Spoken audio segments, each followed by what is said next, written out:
Right, Charlie, here we are. Your 16th pre-season as a professional rugby player, which I think is a phenomenal effort, Charlie. Having been there in the opening stages of your professional career at Sale, and out of those 16 pre-seasons, which do you think is your hardest, your toughest pre-season? Probably my first. I think I'd never been in a professional environment before. I'd never even trained properly. I remember my first weight session was ridiculous. I was so embarrassed. Look at you now. And I'm massive now. But I'd never lifted a weight before, and I was in this professional environment where the guys throwing bench press around and I could barely lift a thing. So it was a shock to the system. And then all the running side of it, I used to get back after a morning session, go to bed, go back for the afternoon session, do that, go back to bed when I finished. I was exhausted the whole time. It was certainly a wake-up call to see what it was all about. But now, strength and conditioning being a big part of your life, you've done at least one course on that, and it's something that you've looked to for after rugby.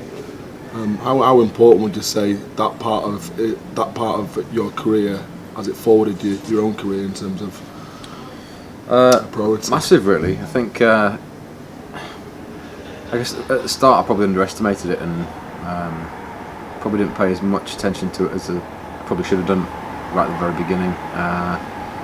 And it's only until you get into that environment where you realise that you need to be much stronger than you are. And I look back at that stuff.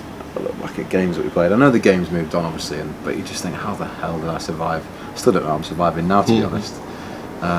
But the game has moved on like so much, and people are just much more physical, more powerful, and it's just becoming harder and harder each year. So the stuff in the gym and the stuff you do on the field is so important.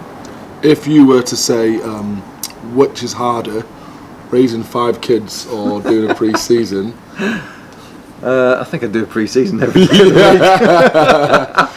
Because it sounds like a similar thing.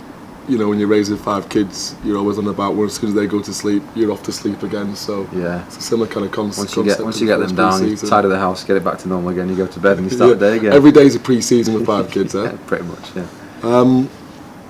And then moving on to this weekend then, first warm-up game of the pre-season officially, omitting the Ospreys out of that, and possibly one of our hardest challenges that we could have all season. And what's your thoughts going into this game that we need to get right, and how do you think we're faring at this point in the season? I think first and foremost, everybody's looking forward to playing now. I think it's been such a long period of training that it's great for everybody to get out there and actually have a run around.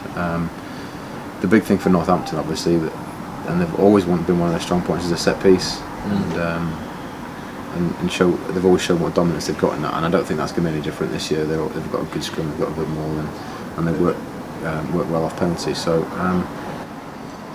I'm sure that they'll be coming with a similar plan this weekend. And looking beyond then, Northampton, last question. You know, you featured massively last year. We couldn't have had the season that we had without you, Charlie, without your efforts. And again this year, looking at the internationals of the World Cup, the likelihood is we're only going to get those lads back for 9 games. So again, you're going to have to feature hugely. Precisely how up for this season are you, with it possibly in your last season? Exactly the same as last year and the one before that, really. I think still in a desire and determination for me to do well and for me to do my part for the team. So we know it's a big challenge ahead of us again. Obviously, we're missing those players, but we certainly feel capable of being successful.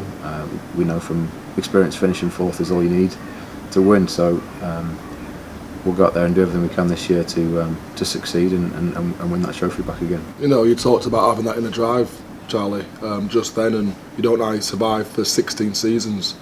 Would you put that down to your own personal motivations to keep wanting to go out there and show what you can do year in year out to prove that you're still one of the best players in the Premiership? I think so, yeah. But I think that it's that drug of winning, isn't it? You can't get away from that. And if you win a trophy, you want to win another trophy, and you want to win another trophy. So just winning the Premiership last year only adds fuel to the fire. You want to experience that again. You obviously realise there's a long period in between that, from now to the end of the season, to the end of May.